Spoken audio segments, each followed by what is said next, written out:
ఆదికాండము 19వ అధ్యాయము. ఆ సాయంకాలమందు ఆ ఇద్దరు దేవదూతలు సొదొమ చేరునప్పటికి లోతు సొదొమ గవిని యొద్ద కూర్చుండియుండెను. లోతు వారిని చూచి వారిని ఎదుర్కొనుటకు లేచి సాష్టాంగ నమస్కారము చేసి, నా ప్రభువులారా, దయచేసి మీ దాసుని ఇంటికి వచ్చి రాత్రి వెళ్లబుచ్చి కాళ్లు కడుగుకొనడి. మీరు పెందలకడ లేచి మీ త్రోవను వెళ్లవచ్చుననెను. అందుకు వారు, అలాగు కాదు, నడివీధిలో రాత్రి వెళ్లబుచ్చెదమని చెప్పిరి. అయినను అతడు మిక్కిలి బలవంతము చేసినప్పుడు వారు అతని తట్టు తిరిగి అతని ఇంట ప్రవేశించిరి. అతడు వారికి విందు చేసి పొంగని రొట్టెలు కాల్చగా వారు భోజనము చేసిరి. వారు పండుకొనక ముందు ఆ పట్టణస్థులు, అనగా సొదొమ మనుష్యులు, బాలురును వృద్ధులును ప్రజలందరును నలుదిక్కుల నుండి కూడివచ్చి ఆ ఇల్లు చుట్టవేసి లోతును పిలిచి, ఈ రాత్రి నీ యొద్దకు వచ్చిన మనుష్యులు ఎక్కడా? మేము వారిని కూడునట్లు మా యొద్దకు వారిని వెలుపలికి తీసుకుని రమ్మని అతనితో చెప్పగా, లోతు వెలుపల ద్వారమునొద్దనున్న వారి దగ్గరకు వెళ్లి తన వెనుక తలుపు వేసి, అన్నలారా, ఇంత పాతకము కట్టుకొనకుడి. ఇదిగో, పురుషుని కోడని ఇద్దరు కుమార్తెలు నాకున్నారు. సెలవైతే వారిని మీ యొద్దకు వెలుపలికి తీసుకుని వచ్చెదను. వారిని మీ మనస్సు వచ్చినట్లు చేయుడి. ఈ మనుష్యులు నా ఇంటి నీడకు వచ్చియున్నారు కనుక వారిని మీరేమీ చేయకూడదని చెప్పినప్పుడు వారు, నీవు అవతలికి పొమ్మండ్రి. మరియు వారు, వీడెవడో మనలోనికి పరదేశిగా వచ్చి తీర్పరిగా నుండ చూచుచున్నాడు కాగా వారికంటే నీకు ఎక్కువ కీడు చేసేదమని చెప్పి లోతు అను ఆ మనుష్యుని మీద దొమ్మిగా పడి తలుపు పగలగొట్టుటకు సమీపించిరి. అయితే ఆ మనుష్యులు తమ చేతులు చాపి లోతును ఇంటి లోపలికి తమ యొద్దకు తీసుకుని తలుపు వేసిరి. అప్పుడు వారు పిన్నలు మొదలుకొని పెద్దల వరకు ఆ ఇంటి ద్వారము దగ్గరనున్న వారికి కనుమబ్బు కలుగుచేయగా వారు ద్వారము కనుగొనలేక విసికిరి. అప్పుడు ఆ మనుష్యులు లోతుతో, ఇక్కడ నీకు మరి ఎవరున్నారు? నీ అల్లుని, నీ కుమారులను, నీ కుమార్తెలను, ఈ ఊరిలో నీకు కలిగిన వారినందరినీ వెలుపలికి తీసుకుని రమ్ము. మేము ఈ చోటు నాశనము చేయవచ్చితిమి.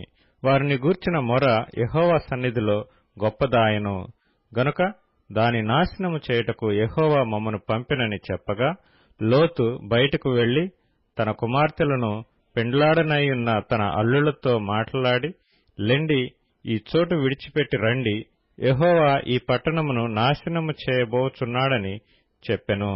అయితే అతడు తన అల్లుళ్ల దృష్టికి ఎగతాళి చేయువాని వలె నుండెను. తెల్లవారినప్పుడు ఆ దూతలు లోతును త్వరపెట్టి, లెమ్ము, ఈ ఊరి దోషశిక్షలో నశించిపోకుండా నీ భార్యను, ఇక్కడనున్న నీ ఇద్దరు కుమార్తెలను తీసుకొని రమ్మని చెప్పిరి. అతడు తడువు చేసెను.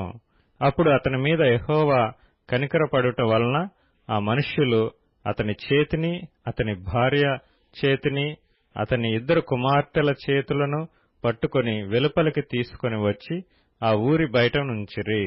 ఆ దూతలు వారిని వెలుపలికి తీసుకుని వచ్చిన తరువాత ఆయన, నీ ప్రాణమును దక్కించుకున్నట్లు పారిపొమ్ము, నీవు వెనుక చూడకుము, ఈ మైదానములో ఎక్కడనూ నిలువక నీవు నశించిపోకుండా ఆ పర్వతమునకు పారిపొమ్మని చెప్పగా, లోతు, ప్రభువా, అలాగు కాదు, ఇదిగో నీ కటాక్షము నీ దాసుని మీద వచ్చినది. నా ప్రాణము రక్షించుట వలన నీవు నా ఎడల కనపరిచిన నీ కృపను ఘనపరిచితివి. నేను ఆ పర్వతమునకు తప్పించుకొని పోలేను. ఈ కీడు నాకు సంభవించి చచ్చిపోవుదనేమో. ఇదిగో, పారిపోవుటకు ఈ ఊరు సమీపములో ఉన్నది. అది చిన్నది. నన్నక్కడికి తప్పించుకొని పోనిమ్ము.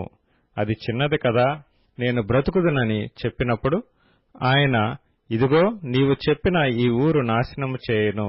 ఈ విషయంలో నీ మనవి అంగీకరించితిని. నీవు త్వరపడి అక్కడికి తప్పించుకొని పొమ్ము. నీవక్కడ చేరు వరకు నేనేమియూ చేయలేననెను. అందుచేత ఆ ఊరికి సోయరు అను పేరు పెట్టబడెను. లోతు సోయరుకు వచ్చినప్పుడు ఆ దేశమున సూర్యుడు ఉదయించెను.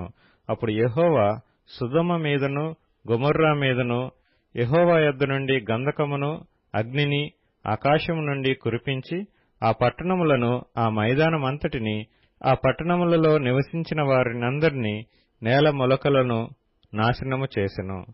అయితే లోతు భార్య అతని వెనుక నుండి తిరిగి చూచి ఉప్పు స్తంభమాయెను. తెల్లవారినప్పుడు అబ్రాహాము లేచి తాను యెహోవా సన్నిధిని నిలిచిన చోటికి వచ్చి సొదొమ గొమొర్రాల తట్టును ఆ మైదానపు ప్రదేశము యావత్తును చూడగా, అదిగో, ఆ ప్రదేశపు పొగ ఆవము పొగవలె లేచుచుండెను. దేవుడు ఆ మైదానపు పట్టణములను పాడుచేసినప్పుడు దేవుడు అబ్రాహామును జ్ఞాపకం చేసుకుని లోతు కాపురమున్న పట్టణములను నాశనము చేసినప్పుడు ఆ నాశనము మధ్యన లోతు నశించకుండా అతన్ని తప్పించెను. లోతు సోయరులో నివసించుటకు భయపడి తన 2 కుమార్తెలతో కూడా సోయరు నుండి పోయి ఆ పర్వతమందు నివసించెను. అతడును అతని 2 కుమార్తెలను ఒక గుహలో నివసించిరి. అట్లుండగా అక్క తన చెల్లెలతో, మన తండ్రి ముసలివాడు, సర్వలోక మర్యాద చొప్పున మనతో పోవుటకు లోకములో ఏ పురుషుడునూ లేడు. మన తండ్రికి ద్రాక్షారసము త్రాగించి అతనితో శయనించి మన తండ్రి వలన సంతానము కలుగజేసుకొందము రమ్మని చెప్పెను. ఆ రాత్రి వారు తమ తండ్రికి ద్రాక్షారసము త్రాగించి తరువాత అతని పెద్ద కుమార్తె లోపలికి వెళ్లి తన తండ్రితో శయనించెను. కాని ఆమె ఎప్పుడు శయనించెనో ఎప్పుడు లేచిపోయినో అతనికి తెలియలేదు. మరునాడు అక్క తన చెల్లెలిని చూచి, నిన్నటి రాత్రి నా తండ్రితో నేను శయనించితిని, ఈ రాత్రి అతనికి ద్రాక్షారసము త్రాగించిన తరువాత నీవు లోపలికి వెళ్లి అతనితో శయనించుము, అలాగున మన తండ్రి వలన సంతానము కలుగచేసుకొందమని చెప్పెను. ఆ రాత్రియు వారు తమ తండ్రికి ద్రాక్షారసము త్రాగించిరి. అప్పుడు ఆ చిన్నది లేచి అతనితో శయనించెను.